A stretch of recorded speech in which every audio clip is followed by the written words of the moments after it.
Yo, how's it going everybody? How are you guys doing today? And in this video, I'm going to show you why Lightroom is so important to use. Obviously, you got Adobe Photoshop. That's obviously the number one.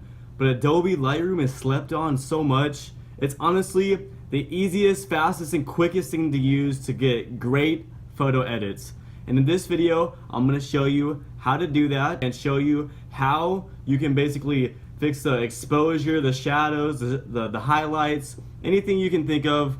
Lightroom has it. I hope you guys are having a great day. Let's get into it. Alright guys, so I got Lightroom pulled up right now. Here's one of the original images that I edited, which is a picture of Sedona. So this is the original image, which isn't bad itself. It still looks cool, but obviously you want to make it look even better. You'll get a whole bunch of options, right? So you have your edit options, you have your crop options, you have your spot healing brush, which is also very helpful if you just want to patch up a couple spots or whatever. You have your linear gradient tool, which is basically the same kind of thing, just for a more broader thing of color. I'm gonna start with just the edit. That's all you really need. If you really want to go into full detail, obviously you would use the gradient or the spot healing brush. Okay, so obviously the first thing you want to do, mess with the exposure. Obviously what I did, I looked up a lot of things. I know a lot of things about Lightroom, but obviously all you gotta do is just kind of like mess around with it, see what kind of shadows you can bring, what other colors you can add. Lightroom is awesome for that. So first I'm gonna start with an exposure. Now personally, I want it to be obviously darker than it is lighter,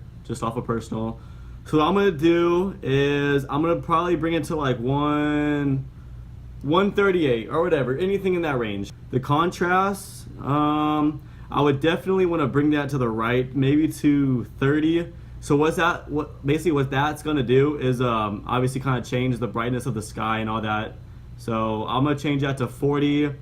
Highlights, I want it to be darker, so I'm gonna bring it maybe just to 15. I don't want to go too crazy or else it's just gonna be super dark, which is your preference.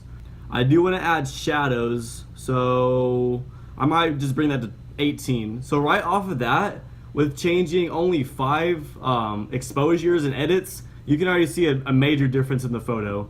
Temperature, I don't really want to change the color too much. I'm gonna leave that like a 4, -4. The tint, yeah, see what the tint's gonna do is just kind of more saturated color. So if you wanted to make it like super cool, you could, you know, obviously give it a different color. I'm gonna keep it at 8 because I want to keep it realistic looking. I mean, but other than that, we don't really need to mess with the vibrance of the saturation. That's just kind of like your, I mean, just I wouldn't mess with it in this photo just because it's gonna add an additional effects that you don't really need. Okay, now here is actually something I just learned recently, which is super cool. So you get a color mixer in Lightroom, and what that's gonna do is that in each photo, there's obviously a select amount of colors that it can obtain and see. So you can edit every single one of those colors and change it differently. I'm gonna start with the sky. So obviously you have a little bit of the purple on the top. Now I want that to kind of go away a little bit, and I want it to kind of blend in with the blue sky effect. So I would obviously just bring that up a lot. Now what you could do, which would be really cool, obviously if you brought that over to the left side, it's gonna give you a more brighter look. So you can have it something like that, that looks cool. But what I'm gonna do, give it a little bit more of a darker look at 17.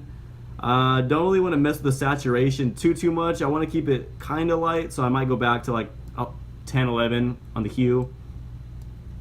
The luminance, don't really want to change. I want to make it, I'd probably bring that to like a 35. So for the green, obviously with the trees, I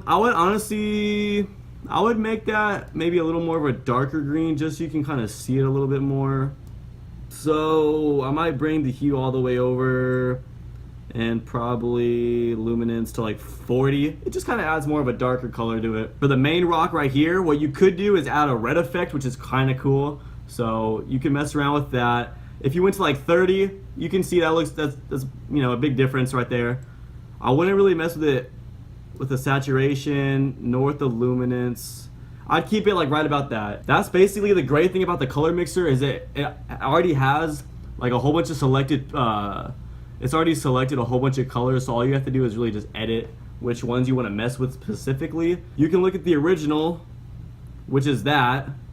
So obviously it got darked, and then that's the edited version. So automatically that took us like 5 minutes or less, and that honestly took less than 3 minutes to do. So that's actually super easy.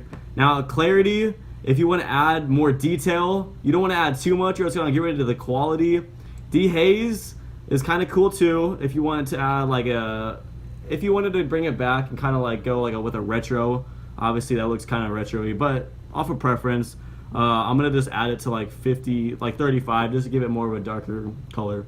I'm not really a big fan of vignette, but you could add a little, like 6. It just kind of makes it focal in on the image, obviously.